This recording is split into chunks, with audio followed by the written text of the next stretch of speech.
All right, what's good, boys and girls? Hope everything is going well with y'all today.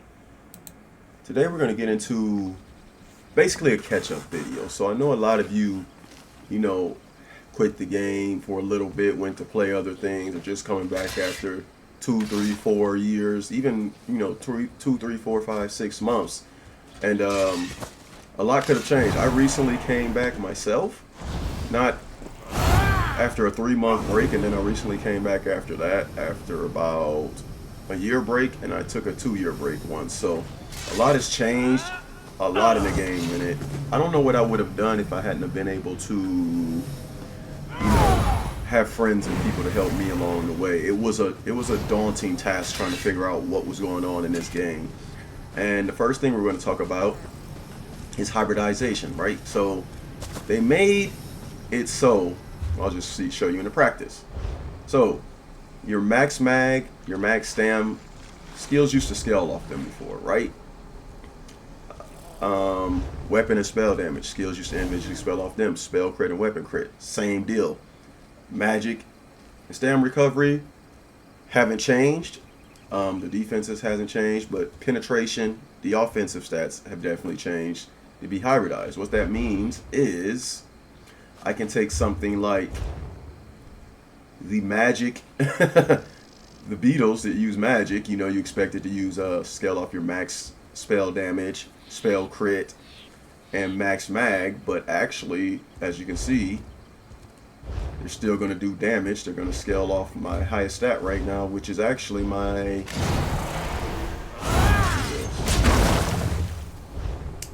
It would be my weapon damage, right? And it's going to use the higher of whichever stat. So let's say you have a skill that boosts your crit, your spell critical, right? Well, even though like my weapon damage will be higher, but if my spell crit's higher, it'll scale off of that. So I could be a weapon damage based build and using the spell crit, or I could have 50k max magicka, right? And I could have, like, let's say 10k weapon damage. It would use a higher of those for each skill. So I can use Wreck and Blow basically on a mag sword, which I do regularly. It would work. I can use Executioner on a mag sword, and it will work. And my magic based healing can also scale. It's just not offensive. Like, the stats are, but the skills are not. So I could use a magic heal, scales off magicka. Good example of this, actually, I can show you in the flesh, is Honor the Dead, right? So Honor the Dead, if we put it on there, this is a magic heal. I'm a stamina build. Like, this is what hybridization has done.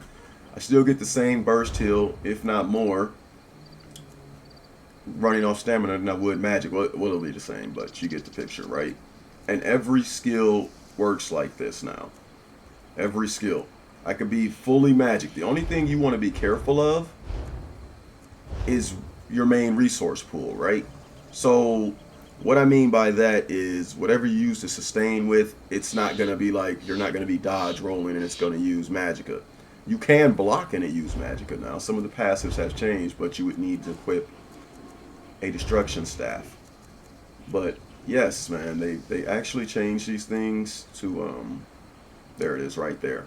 You can use a destruction staff like a sword and board now, right? So why you'd be like, why do I see stam builds running around with stabs?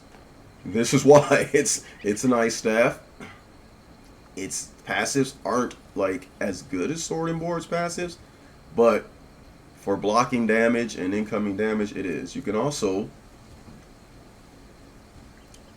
blocking cost magicka when you have it equipped. So that's always been a thing, by the way. But I just want you to know, like, it's very viable to block with sword and board. So yes, it really doesn't matter how you want to build your builds. You do have to be careful, like, when it comes to sustain. But like, if you've always wanted to like use radiant destruction on somebody on your stam build, you can do that now. If you ever wanted to use the Mage's Guild execute on your stam build, you can do that now. and you're not going to you're not going to be at any loss for damage right now. So it's a beauty. If you ever wanted to run a wrecking blow, dizzy swing, magic sword, now's your time. Now's your time. We can get in there, do it, and your execute is going to hit just as hard. It's just going to cost the resource it costs still. So I know what you're thinking. I know what you're thinking. You're like, KLG, what the heck was that? Well, I'm going to show you what the heck was that. I know exactly what you went over. You're like, KLG, I see a lot of new things. I see a lot of new skills. And you're absolutely right. The reason you see a lot of new skills aren't because there were skill lines per se added. No. What they did add in a recent update was spellcrafting. Now you can't go willy-nilly and spellcraft whatever you want. They have set grimoires, scripts, and everything like that. But what you're gonna do, you're gonna go where I just went, which is the Scholarum, through a quest. Zoom all the way out of your map. This area here. Teleport in, and there'll be a lady here that'll have you do some quests. Actually, this is that lady. Now, the first time you may want to complete all of these quests. That's fine. That's up to you. I think you should. But once you complete all the quests on one character, you can run down these stairs into a room. To the left, there will be a merchant where you can buy the scripts on your other characters. What are scripts? Well, basically, there's script for every weapon right here, right? So these are the grimoires, actually. The scripts are what you use to augment them. But the one I'm using is soul magic, right? So take this, for instance. Now, I wanted to make a heal. You can make these both offensive and defense. This is just an example. But I wanted to make a heal. So you would have to get the healing script. You find these in the world doing all the things you would do normally. PvP, PvE, mail, battlegrounds, all of the above. And let's say I wanted to heal. And but you can choose from damage for everything. But once you go to healing, you can't really choose damage focused stats. But can choose out of the ones you have. And mine, I'll go with, like, I want stamina magic restored to me. What this will do is, as you can see over in the corner, it costs 5,000 magicka. It'll take 600 magicka off of that cost. Once you cast it, you just get that refunded to you instantly. And the stamina as well, and since it doesn't cost any stamina, that's just free stam. Good for when you're block casting your heal and holding block. That way you're getting some stamina back. So I kind of like that. But you can also get what's called a class mastery. Each class has a class mastery skill. I'm not going to go too deep in it, and it does specific things for each class. It's based on the class, whatever class you pick. Or I could do something simple like I want to heal over time, and everything's time. Now, these things do affect the cost of the skill. And then you come down here lastly, you get the other version of the script. I want vitality because it gives me 12% more healing. It's actually crazy. And then you hit square and scribe it. So a better example of this is this one, right? I'll go here. Let's say I don't want healing. Let's say I want, well, let's go to this, right? It's just this simple, right? Let's say my build lacks frost damage, or I want more damage, or I want flame damage. I want a shield. I want bleed damage. So let's say I want oblivion damage. And then, whatever buff my build is lacking. Let's say we can't get this major savagery anywhere else, or we can't get major resolve, or we want to debuff our opponent, or we want to do an interrupt, and we need more movement speed. This is actually a really good one. Courage for damage, things like that. You would do it, and then you would hit square, or I don't know what it is on PC or other controllers, but you just hit the craft button, then you'd be able to assign something like this to your bar. And that's spell crafting in a nutshell. There are videos that can go way deeper in this, and there are a lot of combinations that are powerful for different builds and things like that, but this is just like a warm-up for your tutorial in case you want to get into that. We did mention Battlegrounds. Let's get into that real quick. So Battlegrounds was changed. It used to be 4v4v4, right? Now there's two modes of 4v4 or 8v8, right? And that's basically it, man. They've changed the structure of it. When you're inside these battlegrounds, there are some new maps. Things have changed. Placements have changed. There's still all the old game modes that used to be there.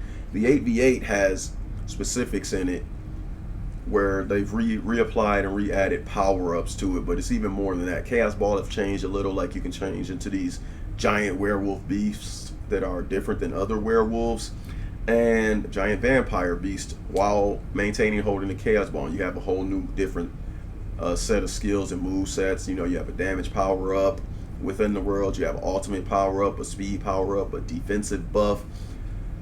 Pretty cool. I did prefer the old Battlegrounds, but this is just if you're coming back and you want to get in some quick PvP, you can still do Battlegrounds. Not much is different. You just get in there and play the objective, and it'll feel a little off at first. But yeah, basically still the same old Battlegrounds it used to be. Although, in my opinion, I did prefer the previous Battlegrounds. So yeah, that changed up. And if you're wondering, Cyrodiil is exactly the same. I'm on PTS, so it's not going to show all the campaigns, but it's the same. Now the population, I can't speak upon. It's different at every time of the day. Imperial City is the same, although they did converge all the currency into one. You no longer get like these different key fragments or things like that. Like it's all one currency now that's been combined. But yeah, that is CP is pretty much the same. I'm not going to go way over this. It's pretty much the same. The green tree is what's had the most changes. You no longer have to like slot things like the ones we always used in combat. We'll go over here real quick, so bear with me. I'm on PTS, so I didn't bother putting these in. But yeah, Rationer is free now. Liquid Efficiency is free now.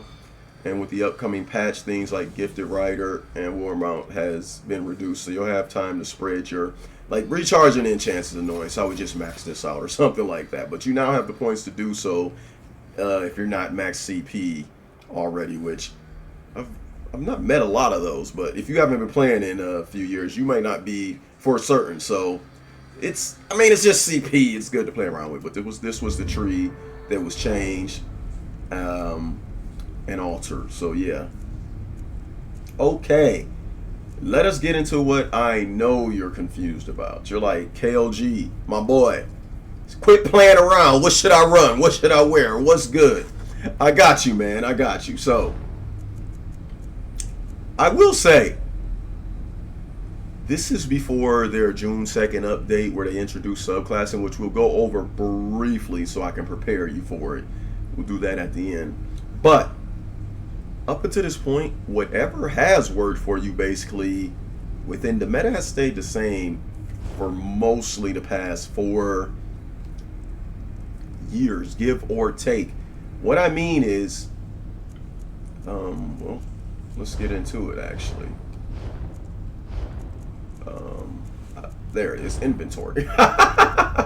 So I prepared a bunch of this beforehand, so bear with me, but you can run things like tried and true blood spawn quite easily.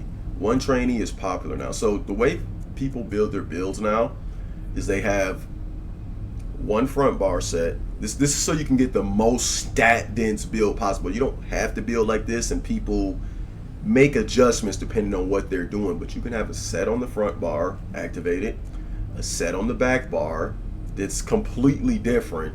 And how you would front bar set, let's say you would do weapon counts as 2 slots, and then you could do 3 pieces of jewelry, right? But that's not optimal. People usually use like a weapon, maybe a jewelry, or easy way to do it is like to put a weapon front bar and like 3 pieces of, like, let's do these lower pieces of armor, right? 3 pieces of armor, and that equals 5, right? That's a whole 5-piece set. Then you would do back bar. A 2H weapon counts as 1 set, or you could do a sword and board, or like even dual wield. You can have offensive aspects, and then you would do 2 jewelry and 1 body piece. That leaves room for a monster set, 1 trainee if you want, or a 3-piece set or a 2-piece set, whatever you want. But a monster set, 1 trainee, and a mythic. Now, that's the best way to min-max your build, okay? Now we'll get into sets you should be using. I know you're peeking at this and you're like, what is your setup, KLG? Well, one of the mythics that you may want to farm is this, the Torque of the Last Alien King. What it does is give you stagnant stat bonuses. All it disables everything else on your body though. So the only thing that matters is like your traits, your armor weights, your glyphs. But any of these stat bonuses will never apply to me basically. So you can just throw random gear on. It's great for lazy people that still want to be competitive and play the game in a fair manner. Not that playing the game in an unfair manner is wrong in any way.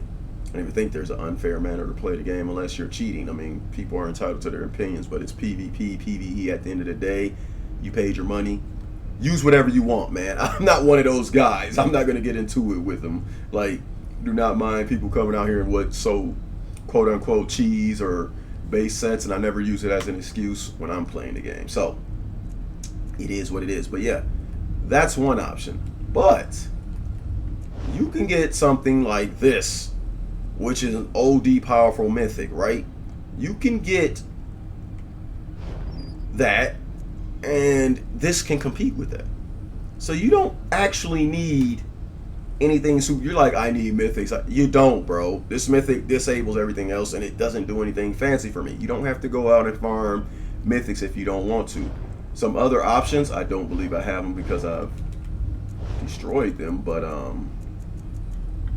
you could run a mythic called Saint Seducer. You could run a mythic called the Monolith I just showed you. You could use, if you farm Sea Serpent's Coil, still good. If you have Markin, believe it or not, still good. If you have Death Dealer's Feet, believe it or not, still good, my boy. You do not have to go crazy. I'm serious, man. If you have Torque of Tono, delete it. Let me stop, man. Let me stop. Run this Torque instead. I mean, there's just run this Torque instead.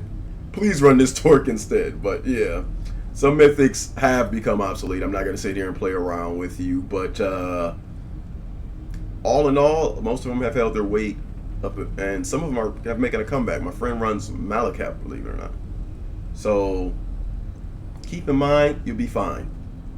Bars. Okay, let's move along. So you're like, all right, tell me some things to run. Adept Rider. Now you can. All right, let's just delete this shit. I'm not even gonna mess with y'all right now. I'm not even gonna mess with y'all right now. But a set like Balrog's still good in this day and age. Matter of fact, best in slot on 99% of builds. And this set is older than me. I'm 41. This set is 42. Let's just say that. So yeah, tried and true, clever, still good if you're stacking that, bruh. You can put clever on right now. You're like, clever, I don't like the 22nd. You don't have to like it. I'm not forcing you to run clever. What I'm saying is this is an extremely viable set, especially for Templars. You can crack this between this Balrog and another set I may or may not mention coming up. You can currently crack 9k spell damage. Easy. You're not even trying. That's not fully buffed. Like, depending on what's on your bar and what buffs you have incoming, yeah, man, still good. Earthgore. Believe it or not, if this has saved lives in PvP still. After the nerf, don't worry, you can use it. If you're new and you're back and you want to level, this is good. Get a set of this. Get training. Have at thee. Have at thee. Have at thee.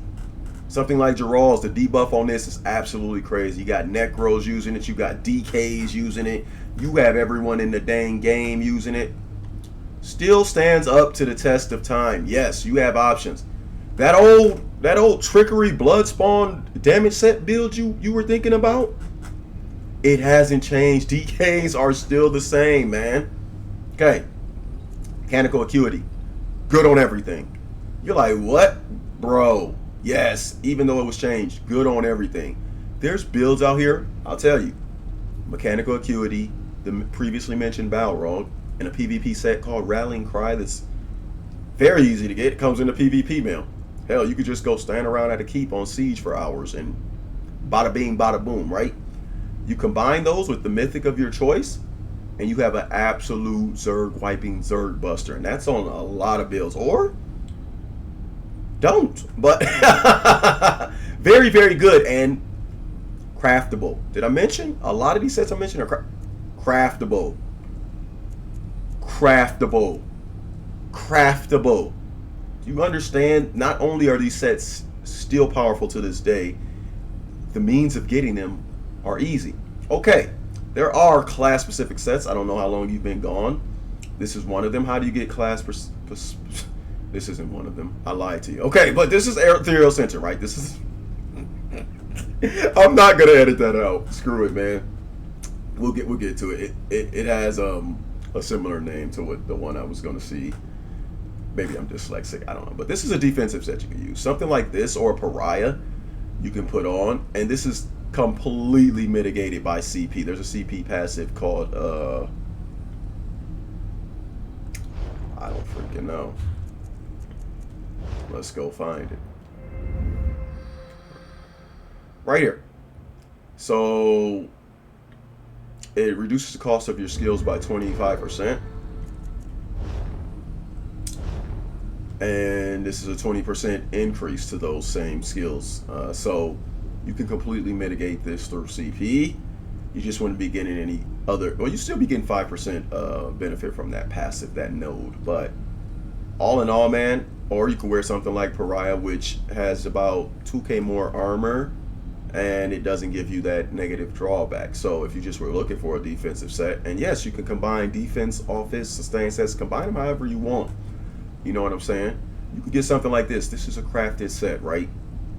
And you're thinking, that doesn't look as good. Well, you're running the wrong build, sir. Most dot builds, mag sword, stam sword, some DK, status effect builds, I should say, not really dot builds, but dots apply status effects now in a big way. I mean, some of them have always done so, but they increased the duration on a lot of those and added some to a lot of those. So, super powerful set. And you combine it with something like, oh, I don't know, Dragon's Appetite, and you have a tremendous amount of pressure and healing incoming to you, bro. So, yes, Dragon's Appetite is also a crafted set. Bro, yeah, you ain't got to get on here after you came back and worry about farming. You can make powerful builds, powerful setups. You may have to do a little farming. Maybe you want a new monster set or something like that. But you can make powerful builds just through crafting alone. But let's get back to this. Order's Wrath, another crafted set, and super powerful. So a regular dueling build, right, with using no cheese, no procs, whatever you want to call it, would be like Rallying Cry, Essence Thief, Balrog, Mythic of your choice, right? But a lot of people don't like the Essence Thief minigame. Essence Thief is a great set, by the way. So you can run something like Order's Wrath, stack things like Fighting Finesse, you know, Khajiit Race, and other sources like Race Against Time or whatever the hell, things like that, to boost your critical damage. And this isn't even going, where the hell is it? This isn't even going all out, man. Getting minor force, major force from a mythic, and here, hold on, let's show you. Can now get major force, and bro, you're cooking. So, yes, it's daunting at first. I'm gonna go over a few more examples because gear, I know gear is the most thing people are worried about, right? So yeah, just think about that. There's another version that's called Gourmands that you can find. And it's basically, as long as you have a food buff up, you're actually getting 12% critical damage done in healing. So keep those in mind, man. You're worried about sustain open world. Put this on, you're no longer worried about sustain open world, dueling, whatever the hell you want to do, right? Excuse my language, but yeah, man, this gives you over 500 recovery of both recoveries for having this set on. It is absolutely broken. All you have to do is cycle between a major and minor buff, which we all have on our bars. And the beauty of this is crafted. My gosh, the most powerful sustain set in the game is crafted. You can't make this up. Raska, another sustain set. It's almost wretched, not as good, trust me. But if you just didn't want to wear a huge 5-piece, but you're on the cusp, you need a little more sustain. Well, this is a lot of more sustain. This is about 360 recovery fully max, and it kind of works like Death Dealer's feet. Super strong. And okay, what the hell was that? Stuns. Stuns is also still good. A tried and true set. There's another set we'll bring up later, but it's still good. Downside to this was always that the off balance effect can be purged, and then you lose your damage immediately, which I wouldn't recommend next patch because everyone will have a purge, or at least most people will have access to a purge. So, not really a good set anymore. But if you don't have to deal with those things, you know, it can still be very good. Zahn, super strong. This is like a meta dueling set right now to cheese people down with. You may already have this, so if you're getting into a little cheese territory, have at thee. Bloodspawn, still tried and true. Now, Choke Thorn, still annoying. Still annoying. Trust me. Trials, this is a good, very good defensive set. Stagnant, and it's craftable. And you can get it in any weight, light, medium, heavy, mix, or match. Nibinate, very good. Even the one piece. If you just want some critical resistance at no cost, you know you can mix and match one piece. I know y'all been playing this game. Mix and match. You don't have to wear a complete set. But if you do, you have the bonus of not having to worry about getting leaked, pulled, and pulls are very popular in PvP right now. Like, you don't have to worry about it. You're going to live through that dark convergence, that, I don't know, the one where it works off gap closers. My bad. I've been playing this game 10 years, and I still don't know the set names. Shatter Fate, good. It's crafted. Excuse my squeaky chair, by the way, but I had to readjust. It's crafted, and it's just basically super strong. You don't have to wear all 12 pieces. You will still get the benefit if you just want to wear 10 pieces, or you just want to wear the 5-piece for the penetration. So keep that in mind. This is crafted. You just wear 12, you like, forget it. I'm new, I'm coming back, or I want to train, or I want to level up. And you can just run 12 pieces, have somebody craft it for you, and you get all of those bonuses. None of the hassle. Okay, these are the class sets I was worrying about. Now, it's darked out because I can't use this right now on this class.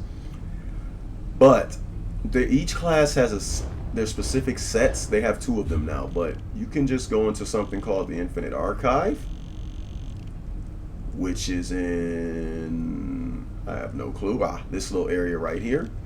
Go into here. Farm them. You'll get a bunch of other things around the way. A bunch of currencies. A bunch of loot. A bunch of quests, a bunch of mini games, and you'll get a free drops. Now, to get the class set, you have to be on that character for the class set you want.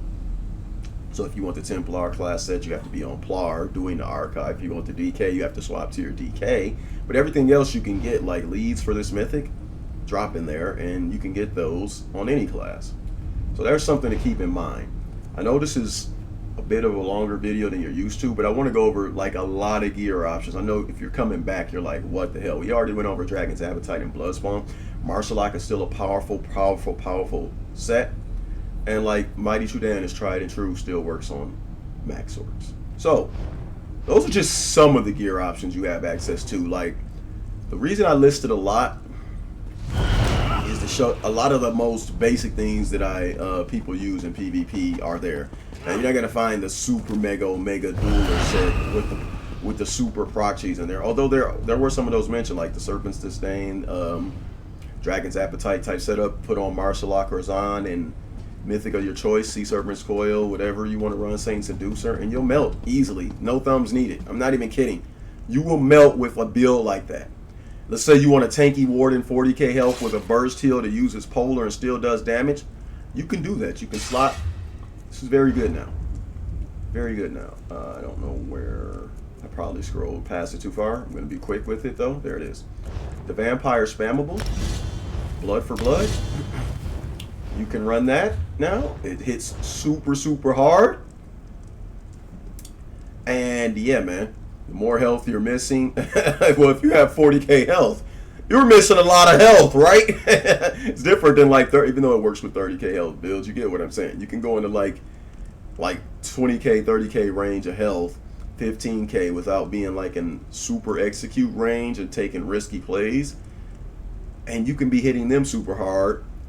Very hard, actually, if you use the Mechanical Acuity Rallying Cry Balrog build with the Mythic of your choice. Preferably something like Saint Seducer, Monolith, or Sea Serpent's recoil if you just want to max out the most damage. So you don't have to come back and be squishy. You want to come back to farm. Once again, most of that crap I listed was crafted, or you may or should already have. You can make super powerful builds in this game without that much investment. Now, the last thing I'll go over briefly, but I have a video that I'll just link to you below. Is subclassing is a thing. You're probably looking at my bar like, why do I have Warden skills? Why do I have DK skills? And why do I have Templar skills? Well, that's not something you have to worry about if you're returning yet. That hasn't launched yet. This video will be out. That's coming June 2nd. If you want to catch up on that, yo, you got to watch my previous video that I put out about subclassing. We go over that in detail. All in all, man, it's been a fun video to make. I know a lot of people need help here or there, then and there, where or where. What? Anyways, I'm going to go ahead and get out your hair. And if y'all have any more questions or any other tips y'all want to share with people throughout this process, please leave them down below. I mean, let's pay it forward. Let's help people. Give them a helping hand. All we can. That's what we're about over here on this channel, man. And fast-paced action in PvP. Also improving. So if you have questions about anything else, hit me up. Even the gym. I ain't gonna flex for y'all real quick, but I'm gonna go ahead and get out your hair. It's your boy, KLG Ouchie. Deuces.